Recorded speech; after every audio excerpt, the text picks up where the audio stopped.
తిరుపతిలో జరిగిన అల్లర్లపై సిట్ అధికారులు దర్యాప్తు చేస్తున్నారు. నిన్నటి నుంచి సిట్ అధికారులు విషయాలను ఆరా తీస్తున్నారు. ఇవాళ ఎస్వి యూనివర్సిటీ పోలీస్ స్టేషన్లో ఎఫ్ఐఆర్లను పరిశీలిస్తున్నారు. ఎఫ్ఐఆర్లతో పాటు రికార్డులను సైతం పరిశీలిస్తున్నారు.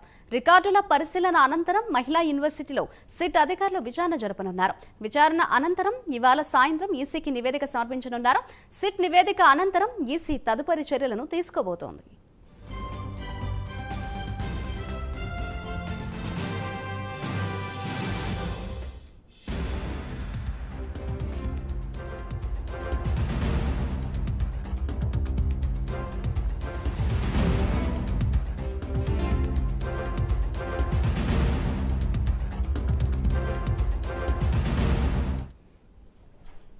తిరుపతిలో జరిగిన అల్లర్లపై సిట్ అధికారులు దర్యాప్తు చేస్తున్నారు. ఇదే అంశంపై మరింత సమాచారాన్ని మా ఏపీ బ్యూరో చీఫ్ రాజు అందిస్తారు. రాజు చెప్పండి, తిరుపతిలో జరిగిన అల్లర్లకు సంబంధించి సిట్ అధికారులు దర్యాప్తును వేగవంతం చేసినట్లుగా తెలుస్తోంది. తిరుపతిలో సిట్ అధికారుల దర్యాప్తుకు సంబంధించిన లేటెస్ట్ డీటెయిల్స్ ఏ విధంగా ఉన్నాయి?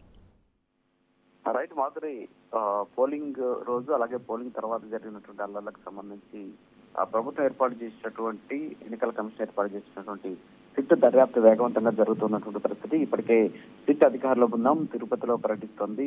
తిరుపతిలో ఉన్నటువంటి ఎస్వి యూనివర్సిటీ పోలీస్ స్టేషన్ కి వెళ్లి ఎఫ్ఐఆర్లను పరిశీలించిన తర్వాత అక్కడి నుంచి నేరుగా మహిళా యూనివర్సిటీకి వెళ్లారు. సో మహిళా యూనివర్సిటీలో ఎక్కడైతే ఆ రోజు తీవ్ర స్థాయిలో అల్లర్లు జరిగాయో ఆ ప్రాంతాన్ని పరిశీలించి దాడికి సంబంధించినటువంటి వివరాలను స్థానిక పోలీసులు అడిగి తెలుసుకున్నారు. తర్వాత స్ట్రాంగ్ రూమ్ దగ్గర కూడా వెళ్లి పరిశీలించినటువంటి సిట్ అధికారుల బృందం చంద్రగిరి మండలం కూచివారిపల్లిలో జరిగినటువంటి ఘటనల మీద అక్కడ ఉన్నటువంటి స్థానికులతోటి, అంతేకాకుండా అక్కడ ఉన్నటువంటి బాధితులతోటి మాట్లాడడం జరిగింది. అంతేకాకుండా అక్కడ జరిగినటువంటి సంఘటనకు సంబంధించిన పూర్తి వివరాలను చంద్రగిరి పోలీసులు అడిగి తెలుసుకున్న తర్వాత ఇవాళ సాయంత్రానికి ఒక నివేదికను తయారు చేసి దాన్ని వాళ్ళు ఆ సిట్ ఎవరైతే నేతృత్వం వహిస్తున్నటువంటి బ్రిజ్లాల్ ఉన్నారో ఆయనకి అందజేస్తారు. సో ఆయన అక్కడి నుంచి సిఈసి కూడా ఆ నివేదికను అందజేసేటువంటి పరిస్థితి.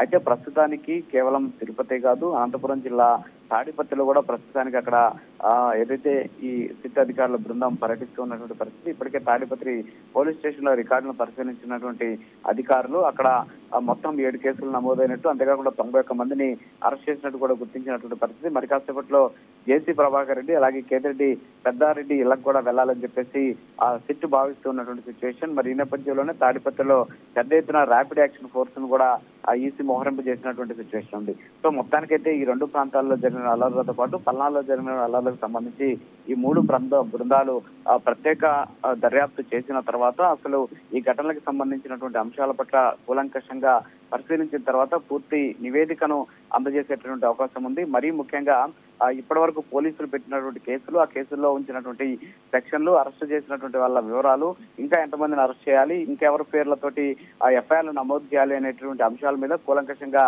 ఒక నివేదికను అందజేసేటువంటి పరిస్థితి ఉంది. అది ఇవాళ సాయంత్రం ఆ నివేదికను అందజేస్తారు. సో వాళ్ళు ఇచ్చేటటువంటి నివేదికను బట్టి సిఈసి ఆ నివేదిక ఆమోదంగా తెలిపినట్లయితే వెంటనే ఆ పోలీసు అధికారుల మీద కూడా చర్యలు ఉండేటటువంటి అవకాశాలు కనిపిస్తున్నాయి. మాధురి.